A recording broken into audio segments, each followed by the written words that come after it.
गई है। ब्रेक के बाद स्वागत है, बढ़ते अगली खबर की ओर। प्रशांत किशोर और सुनेत्रा पवार की हालिया मुलाकात को लेकर महाराष्ट्र की राजनीति में चर्चा तेज हो गई है।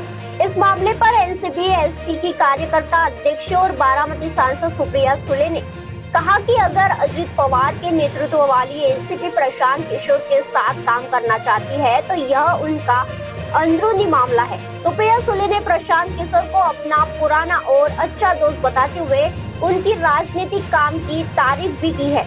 उन्होंने बिहार के बांकीपुरा विधानसभा उपचुनाव में किशोर के प्रदर्शन का जिक्र करते हुए कहा कि उन्होंने बीजेपी की मजबूती राजनीतिक मशीनरी के खिलाफ बड़ी लड़ाई लड़ी है। सुले ने कहा कि प्रशांत किशोर मेहनती है और उन्हें पिछले कुछ वर्षों में कई राजनीतिक दलों के साथ काम कर चुके हैं। बता दें कि हाल ही में प्रशांत किशोर ने सुप्रिया पवार और उनके बेटे पार्थ पवार से मुलाकात की थी, जिसके बाद महाराष्ट्र की सियासत में अटकलें तेज हो गई है। अब बढ़ते अगली खबर की ओर। बिहार के पूर्णिया जिले में रविवार को दो अलग अलग दर्दनाक हादसों में 5 बच्चों की डूबने से मौत हो गई है। कस्बा प्रखंड के आलमनगर में मछली पकड़ने गए 4 भाइयों में से 3 भाई गहरे पानी में डूब गए।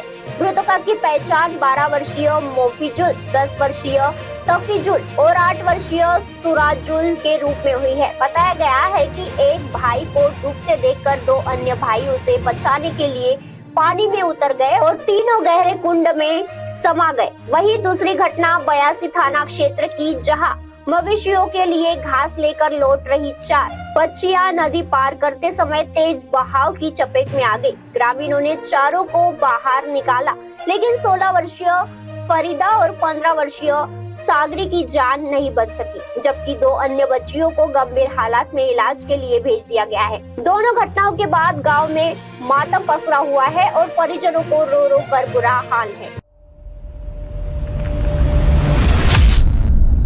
अब बढ़ते हैं अगली खबर की ओर। मध्य प्रदेश के धार जिले में रविवार दोपहर एक भीषण सड़क हादसे में 6 युवकों की दर्दनाक मौत हो गई है। हादसा बदनावर उज्जैन 4 लेन पर ग्राम पंचकवासा के पास हुआ है, जहां तेज रफ्तार और अनियंत्रित ट्रोल ने सामने आए रही मारुति इको वैन को जोरदार टक्कर मार दी। टक्कर इतनी भीषण थी कि वैन के पैर कच्चे उड़ गए और उसमें सवार 6 युवकों की मौके पर ही मौत हो गई, जबकि एक युवक गंभीर रूप से घायल हुआ है। बताया जा रहा है कि सभी युवक गुजरात के वडोदरा के रहने वाले थे और उज्जैन में भगवान महाकाल के दर्शन के बाद अपने घर लौट रहे थे। शुरुआती जानकारी के मुताबिक ट्रोला रॉन्ग साइड में आ रहा था, जिसके चलते यह भीषण सड़क हादसा हो गया। हादसे की सूचना मिलते ही पुलिस मौके पर पहुंची और जांच शुरू कर दी। घटना के बाद मौके पर भारी भीड़ जमा हो गई है और कुछ समय के लिए जाम भी लगा हुआ है। अब बढ़ते हैं अगली खबर की ओर।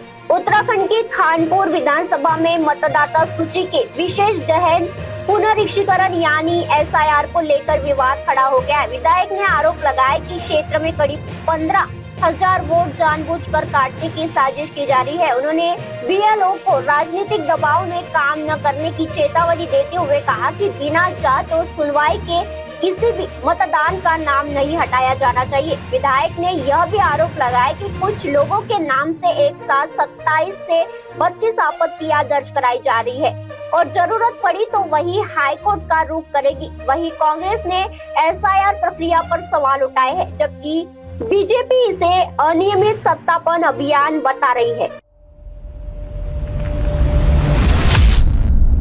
अब बढ़ते हैं अगली खबर की ओर। देश भर में मानसून की बारिश ने एक बार फिर रफ्तार पकड़ ली है। कई राज्यों में भारी बारिश के चलते बाढ़, जल भराव और भूस्खलन की स्थिति बनी हुई है। मौसम विभाग के मुताबिक आज दिल्ली में बादल छाए रहने के साथ हल्की बारिश या बूंदाबूंदी हो सकती है, जबकि उत्तर प्रदेश और बिहार में भारी बारिश का अलर्ट जारी कर दिया है। झारखंड, पश्चिम बंगाल और उड़ीसा में भी कई दिनों तक बारिश का दौरा जारी रहने की संभावना है। वहीं केरल, तटीय कर्नाटक और लक्षद्वीप में भारी से बहुत भारी बारिश हो सकती है। मध्य प्रदेश, महाराष्ट्र, गुजरात और राजस्थान के कई हिस्सों में भी बारिश का अनुमान है। पहाड़ी राज्यों उत्तराखंड, हिमाचल प्रदेश और जम्मू कश्मीर में भी बारिश का सिलसिला जारी रहेगा, जबकि हिमाचल प्रदेश में भारी से बहुत भारी बारिश को लेकर ऑरेंज अलर्ट जारी कर दिया गया है। ऐसे में लोगों को मौसम विभाग की चेतावनी पर नजर रखने और जरूरत पड़ने पर भी घर से बाहर न निकलने की सलाह दी गई है। फिलहाल के लिए बस इतना ही। देखते रहिए MNS न्यूज। आप देख रहे हैं MNS न्यूज, सच जरूर।